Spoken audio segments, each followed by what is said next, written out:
কষ্টের বিষয় হলো কি জানেন, 60 বছরের জিন্দেগিতে বলেন তো দেখি আমরা কয়জন বাংলা নামাজি হইলাম?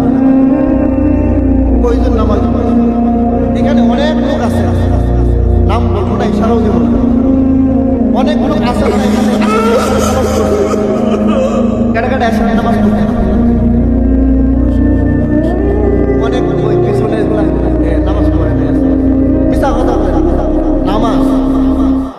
তো নামাজ দেখেন আল্লাহ তাআলা আপনারে এত পরিমাণে রিজিক দিল। আব্বা ও বাজার ও মুরব্বী ভালো করে শুনেন, আল্লাহ তাআলা আপনারে আমারে এত পরিমাণ নিয়ামত দিলেন। 5 ওয়াক্ত নামাজের মধ্যে মুয়াজ্জিন ডাক দিয়েছেন, বলছেন আল্লাহু আকবার, আল্লাহ সবচেয়ে বড়। হাইয়া আলাস সালাহ, কেন বললেন হাইয়া আলাস সালাহর অর্থ কি? সালাতের দিকে আসুন, নামাজের দিকে আসুন।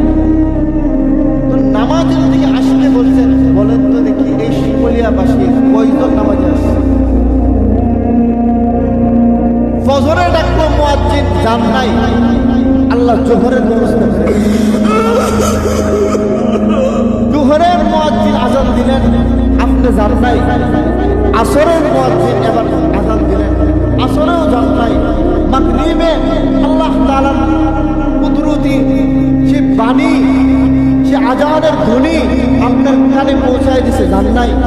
ফেরেশতারা বলে আল্লাহ আপনার বান্দারে তো 3 বেলা ঠিকই নিয়ামত দিয়ে খাওয়াইলেন, ভরপুর খাইল, খাওয়ার পরেও মাগরিব পর্যন্ত হয়ে গেছে, নামাজ আসে না।